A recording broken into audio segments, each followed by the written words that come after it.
दोस्तों बात है 2014 की।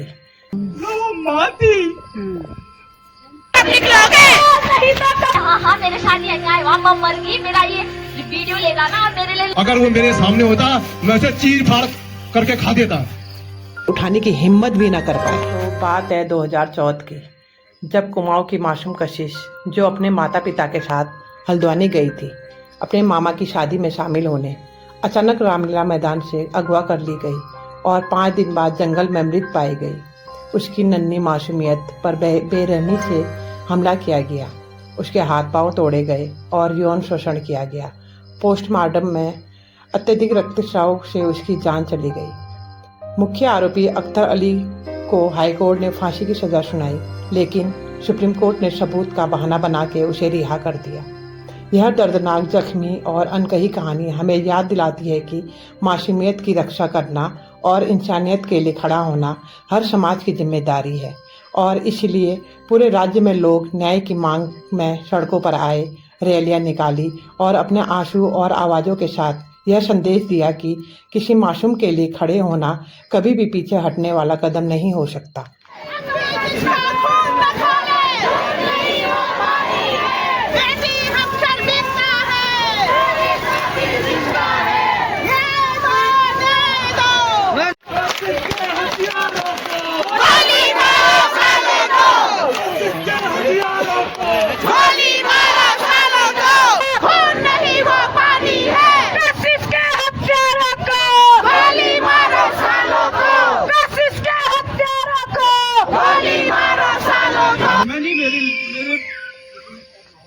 मेरी बच्ची के साथ नहीं हुआ है। ये इसलिए है कि ये न्याय प्राणी ने जो गलत किया फैसला, ये फैसला जब तक फांसी नहीं लगती है, ये किसी दूसरी का कशिश के लिए भी हो सकता है। ये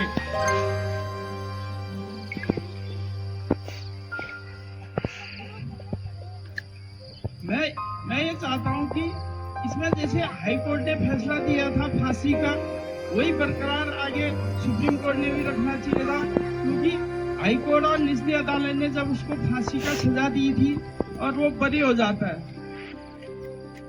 इसमें सरकार के द्वारा जो वकील रखा गया था उसने पैरवी नहीं करी, क्योंकि वो मध्य प्रदेश की एक लेडीज थी, वो माँ थी। ऐसी माँ को तो धिक्कार आ रहा है। बेटी सबकी बेटी है। आप नहीं तो कब निकलोगे? कब निकलोगे? नहीं तो कब निकलोगे? कब निकलोगे? कब निकलोगे? नहीं तो कब निकलोगे? कब निकलोगे? कब निकलोगे? नहीं तो कब निकलोगे? कब निकलोगे? कब निकलोगे? नहीं तो कब निकलोगे? कब निकलोगे? कब निकलोगे? मेरी है ना मेरी है। बेटी सबकी बेटी है। मैं ये प्रशासन से यो पूछता कि तू शादी की जेल में भी पाउंड खेलने जा रही था या अपने जमा बड़ा ले जा रही था? जमा का स्वराज में रखो, 4 साल पावा बिल्कुल खराब ऐश में रखो। 4 साल बाद कहीं तो सुप्रीम कोर्ट में कि आप हम जगह बिल्कुल ये निर्दोष है। कोई भी अपराधी अपराध करता है, क्या वो सबूत छोड़ेगा? अपने पीछे कैमरा लगाएगा, वो मैंने गलती किया, मैंने गुनाह किया है, मैंने पाप किया है, मैंने उसकी बेटी के साथ ऐसा किया, और मैं उसके बाद सबूत देगा वो आप लोगों को? उन्होंने बोला कि हमारे पास सबूत नहीं था, उसको छोड़ दिया। क्या वो बिटिया सबूत कैमरा लगा के जाती वहाँ पे? हाँ मेरे साथ ये अन्याय हुआ, मैं मर गई। मेरा ये वीडियो लेगा ना और मेरे लिए लड़ना, ये सरासर अपराध है उस कानून व्यवस्था पर छू है, जिसके इतना बड़ा अपराध हो गया उस बेटी के साथ। हम लोग सबूत ढूंढ रहे हैं। क्या कोई भी अपराधी जो अपराध करता है, जो बच्चों के साथ ऐसी घिनौनी हरकत करता है, जिसके बारे में बोलना भी मतलब धिक्कार है। मैं कह रही हूँ, इतने दिनों से जब मैंने ये बात सुनी, मुझे तो तब ये पता भी नहीं था इतने साल पहले ये हुआ था, क्योंकि मेरी शादी को 7 साल हुए हैं। उन दिनों हमारे गाँव में, मैं सच बताऊँ, मोबाइल फोन किसी के पास होता। अगर वह मेरी बेटी के साथ होता तो मेरी रूह कांप जाती।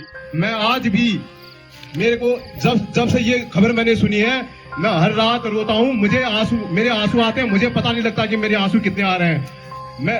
अगर वो मेरे सामने होता मैं उसे चीर फाड़ करके खा देता। और आप लोग भी इसी उद्देश्य से लगे रहे।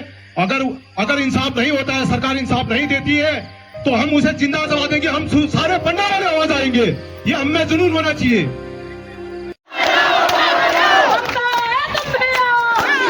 तुम भी आओ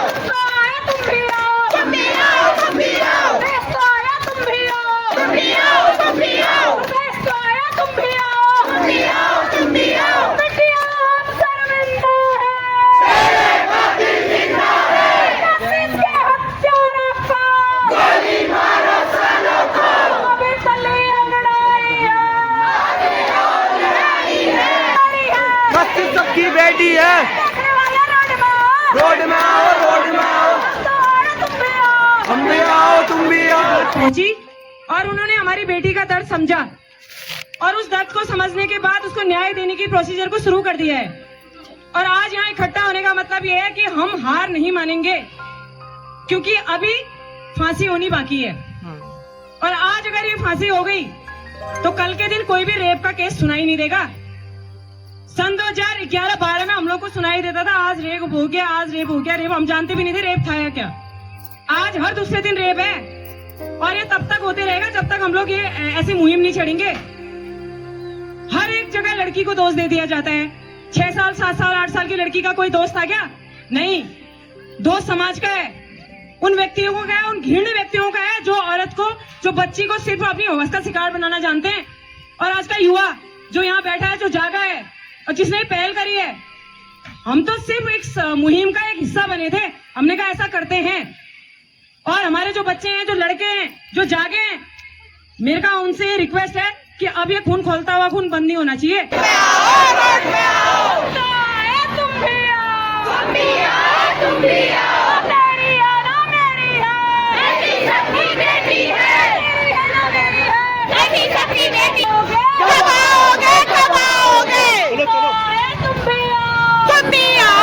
उनकी पीड़ा को तो ये कोई राजनीतिक रैली नहीं है, इसमें ज्यादा से ज्यादा लोग जुड़िए, सड़कों पे उतरिए और सरकार तक अपनी बात पहुंचाइए कि अगर पब्लिक चाहे तो कुछ भी कर सकती है। आज एक हत्यारा खुलेआम सड़कों में घूम रहा है, हमारी न्याय प्रणाली उसको खुलेआम छूट दे देती है। ये कैसा इंसाफ है? आज उस बच्ची के साथ ऐसा हुआ है, कल हमारे समाज में किसी और के साथ वैसा होगा। उन दरिंदों को हिम्मत कैसे मिल रही है? तो मेरे युवा साथियों से भी मैं अनुरोध करूंगा कि ऐसा हुजूम लाओ कि जल्द से जल्द उस सरकार तक, देश के कोने कोने तक हमारी आवाज पहुंचे और उस दरिंदे को जल्द से जल्द फांसी की सजा सुनाई जाए। तेरा कातिल जिंदा है, तेरा कातिल जिंदा है, तेरा कातिल जिंदा है,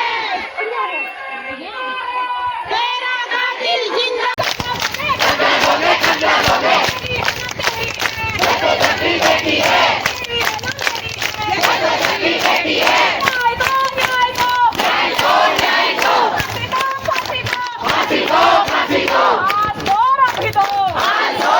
न्याय दिला के रहेंगे। कोई भी फंक्शन नहीं होगा, नहीं होगा। बस तो दोस्तों, इस मासूम कशिश की दर्दनाक और जख्मी कहानी को जितना हो सके फैलाइए, ताकि हर दिल में गुस्सा और इंसानियत की जागरूकता जागे और कोई भी किसी भी माँ बेटी की मासूमियत पर हाथ उठाने की हिम्मत भी न कर पाए।